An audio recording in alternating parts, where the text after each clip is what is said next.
Adwenpa Hene ye nipa bi ameboa no dada. Na setina mu otia brochi mamu ho no. Eniema a wanyane ne owom nyina ya mememo a. Ebra bi me bua no ne yire yawe. Nti wo wuye maka kire ne yire se ne kunu no wo aboade bi a na yeso ye.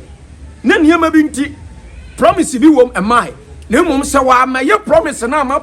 ma ono ne yire no ni kosuani. Woti ase e na nkwada no a wawo om nyina no om su kosuani. Nti kosia wo agina ho ma Adwenpa Hene yire na wo agina ho ma ne ma. Na sie ne se maboa ne pen. Maboa de ama mitu no fo. Sa sam na wo begina ho no a ubie wano kan ye eti asanteman akonwa kase ne asantefo anyansafo ahemfo no asema kire me se mikuta me nsam kosua ye ni kwabena onipa da sane bi oti asase su bi obeka seti asanteman na sabe obetwam kurom ha ade yakọ kurom ana wafa kurom akoya bibie na asante akonwa nkan no ani ne se no kwabena mapaja be mu onipa bibro na dai ya ntwetwa saade ne biem meni subini ana kasai sobiri gina homa santema so okuta comfort godbodom won suro chechire nsuru fifie enuti na kwabra twetwe boy bitade atwa no adum pampa so ma nipa hunu so obema yewura ya kase ya mu obi amfa nanim twetiri fom so ya nzemani awukugwani waya kroboni waya dakatini waya mfantini aw any trap region where na wobekasa atie sikadwa kofi no asama adum ponya asase ase emponya ensuase mponya suma susuma mfrefo abofo wo soro de ewu odi ani dia saya de no mikuta mensam kosua yi ayesrada woyo oba maseno se sani pa no so ye ba ma mi gira ha me kasma kire wo sani amode Adwenpa Hene to for mama me no sani pa no o wa brochire any countries was or sound asante the many asante na sando won kasam na sante mesire ni sika amada no amagi ni bibia me sama na mafo asetubi piao Abeyifo Hene bafo ene wa hiti dodo ya ni abri krom ha e di entia me so me se na santa ye ma omo dai zo ye mo bibia kwa baba ye AFP TV so yes bidian AFP boss matara dwam no de na wa wani tua se de bia ye no ye saka ya Abeyifo Hene ne bom ti say obole na otumfo nyankopon Saman twitwi amandom ono na seve oto atuduru na honka bibi mu sase su nyina ye ono mponya akase ne dia ono obubu no tototo abasa obi anya bie didi akatesem enso kase pa ne dia odi amaye tumi kase no a ye fa ne yewura opemiso otumfo nya mekase santema nyina som no osai asom wawu na domunti ye ho ye pa yo Abeyifo Hene ne baba twetwe nkomo afa eye Adwenpa Hene ho eye afrase na eye otikokko so ene na santema nyina bodompem ekogu eye brekum koye ayie na mu hono Adwenpa Hene keka nsem ma wufuye me no ye interview e ma keka nsem bebre efa ne ho e kame nsem nyina abamu na esem na nkasa si brepa ne sei adaro ma tipu ne afo se me chia ahwefo ahwe nyina bidede na Abeyifo Hene obetima frama kwansa bisibo me na me yakote kase a adodo ne de emu aye mire nyina emema 7 muntimi nnim yere no no me na adwuma ne kutame na de tie nie o kan twasem no se fa ne de emu obi a wo kyewo 7 opumpuni ni a na beti mu odusen wo sate nyina anya pa o kwabna me no kasai obi ti asase so ne buafo da prison wampia ma wonye yie da na brofra na ye fe no Adwenpa Hene no eduru brebi me na me boa because ukura mpokura no brebi yale bebo be 3 years ni na wudi ahoto uyiri ya before sa wonu uyiri ni be hia ene ma be kokotru ono na boa wa ma wo hoto wo because of say minimo yiri ni dada na me be hu wo who started kasa na say hey ubetimi yakande wupa bia wo ma bia mbate me Abeyifo Hene misum sikadwa kofi misum mewura na asante Hene ntisi wo afofa asase ya woda ho na wo ho kire wo 7 na ukura mpo no na tese durubre bi na eniema mu odema asase mponya mu nso a eye subini na mgina so awi akate de shram apuru mu ma wo Adwenpa Hene ubedum pempasui subini ye mewura de ya o ntisi wano tia santeman pe na se wonim na de baba bato me manim no mabbo me ntaba mu tu sei na me ba Abeyifo Hene dia o pa chese dey Adwenpa Hene be hu ana Adwenpa Hene ye nipa bi a meboa no dada na setina mu ote abrochi mamu ho no eniema wonya ne owom nyina ya mememo a epre bi meboa no ne yire yawe nti wo wuye maka kire ne yire se ni kunu no wo aboade bi a na eso ye na niema bi nti promise bi wom emai na mum se wa ma ye promise na ma wono ne yire no ni kosiani woti ase ena nkoda no a wawo om nyina no om su kosiani nti kosia wo agina ho ma Adwenpa Hene yire ena wo agina ho ma ne ma na sie ne se maboa ne pen maboa de ama mitu no fo sa asam na wo begina ho no a wo bie wa no kan ye eti asanteman akonwa kase ne asantefo anyansafo ahemfo no a sebe wo soro oborbore ayi yewura na ase tutu no no ayi wo no anim nyansa nim de obetima ma o ma ya yie no wo kase tia wo mpa me Abeyifo Hene me amedane me ntakraboa ababo wadanko edi na kuma Adwenpa Hene ma me nkasam kire wo wanyale just 2 days shock anadwom nsam na ba because ya me tu sapete na me ko huru bibregu ne so anadwobra me to nyame me kategare ka yantanka nsu atwa hu ahie nyina obi anim akwa no hu hu bi obi odi akira wakasa bi apa me to nyame wo mebodua me se Adwenpa Hene ne moasam ne nkwasi asam na obekasa ti asantema no beti asantefo ahemfo atem no me kali ne hwe no ne hwe twene Jonas no no mo kasa ne Kavintela no 77 no wo mo de sika kwato suma ate so ho na ye ne suma ne kasa nkakra ma suma ne bayina ma yayi because ewiase so woni bambo a wontimi nyina patachi antu ne tuo because pata o hoi okuta sunsun tina nyankopɔ ma mo nyina moja kokɔ no no nko moja ye different enti asase so ye nim de ene ye wote ne nim do etis wo hunu sa wontimi ntu de o asase enti maka kire wo mo se akwa no afra na Adwenpa Hene no ne nsam no obeka ya me kali ana mo hunu se onye obia mi ana me nim ni sinto me nim ni wins enti me bona na to be bon mfise ne mfe ha me classe no enti ubusa ne sa ne yire kura afra me ka trem se mi wura mi kunu anadwi bibi akrase ne mfe nam se mi ana ma be krase no because ewiase yesi se wunyini ya ye nsra katua ana de wunduru ya no ye mpre ye ho se ye be ko obole na de nipa ko ho so me pase me makumasefo sati example Ghana fo nyina sati example wiase ma sati example say open so am fane ni agro tie wa fa fa ye kwase ampa nyini bi ni wagimi wadri ni fie na uni tumi na wu musase ye dua wo nwuram ana ba ye aso amango udi busase nipa no kogu amango na sensuo no odo ase ma ne so ye wa ye bosomsom ni ano e Pentecost ni eno de wanka o ma me ano amo ati atwimeko atiti bibia go so wate wotina se wa musadua na se hudi ni nyina ne sakom de media meme o meye mumfa bosomsom ni agro krom ha na masofo no a mudi wo machi ni nyina me katra mo se wo mo dan abosom ani ye ya Abeyifo na no hwe sofo ba woni sofo bi ya sori wo krom ha sika sam ho akwagira nsuo ma yikosue bodua look at this makachira mo se dibia ni asase so acha sika dwa kofi o brɛ ho asɛm asantema kuma se no makyerɛ wase ye obedi yi wo ya hantanya osaje fo kwa me nkroma kora ka kyerɛ mo se kuma se so wan hwa wo nkom asantema nyina ye ne yakuta Ghana ase ne se yedi akwaside yedi wukude kwabenabena fodwo yedi adabia bi na mama o mati ase ase nyame yadoma ye wura beba adrekase na chi no enipa tu bi wasase so a mi to nyankopon se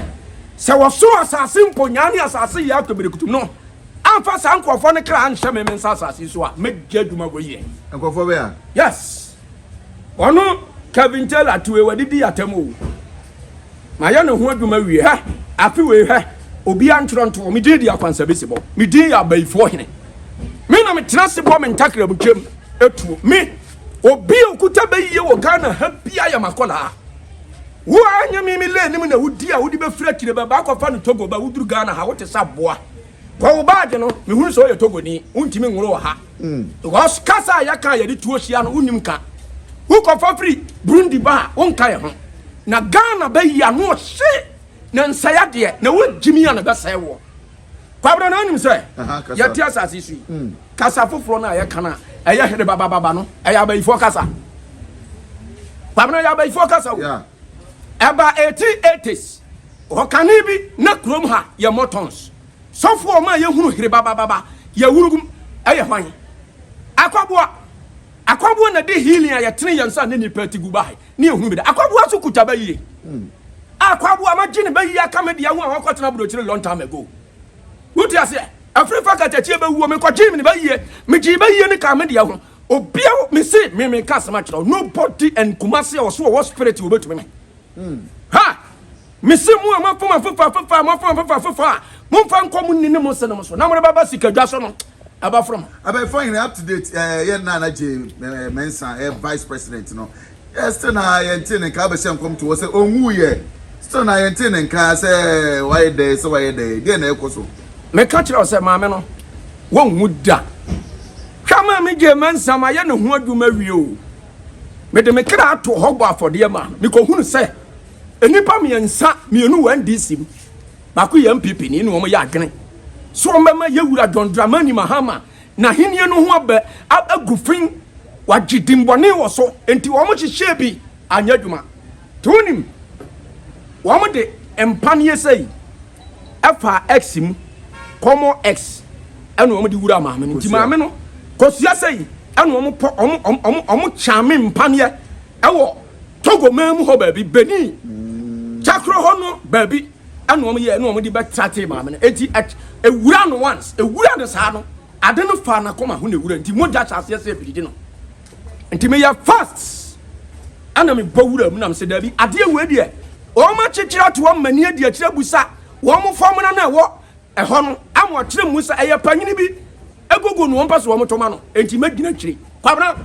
ma anya fast ya nkomba che maame no me do nyame se ma anya fast ya nkomba che maame no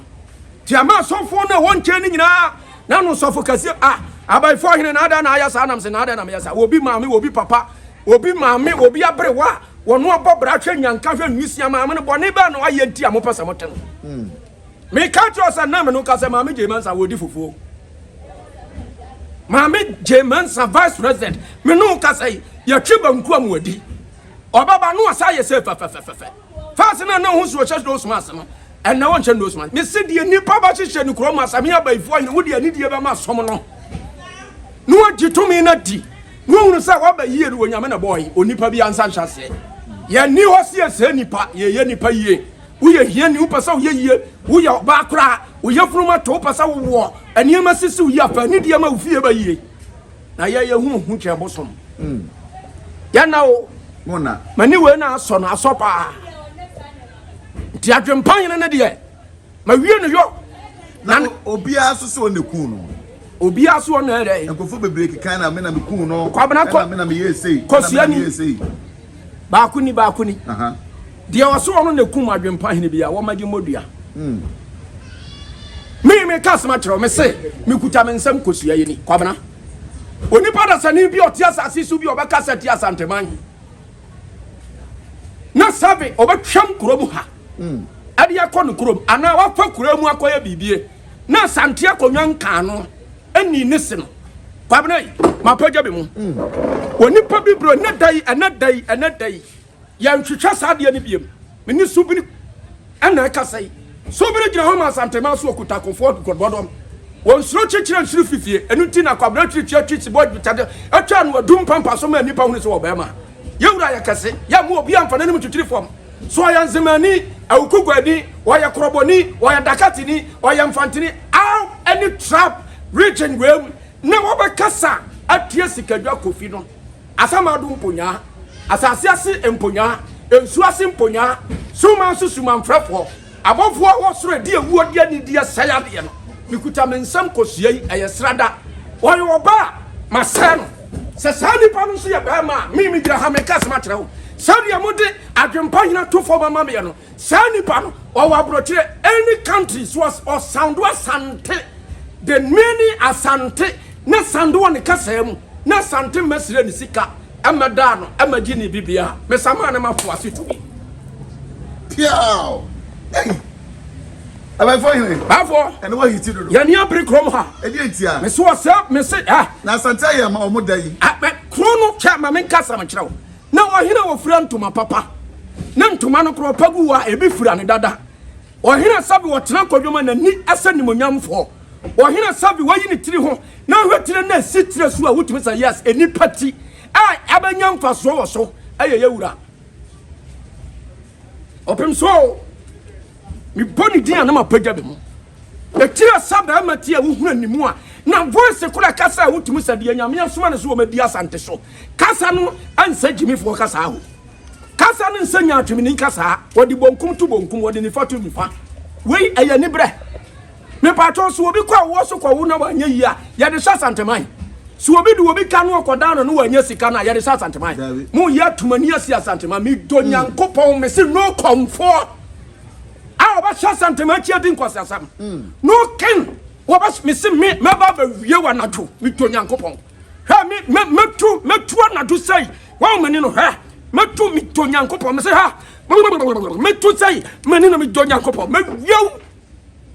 Sofo Jimmy no ba wa so se me de yale to so asofo bi atumi atu abakrom ha me ba ye na asofo no se fie ni ho eya no kwa sofo a wagina mu a wagidin a wodi ni kui wo mo ba ye din da ene ma ko ye ma no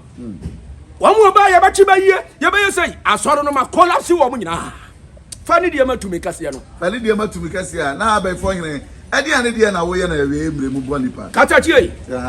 wo mo soro ku achi wo mo nyina fi ye be ye ho aduma wow sonsum no amede aba no so wo mo ti asase we so ne wo mo brefa sikasam ho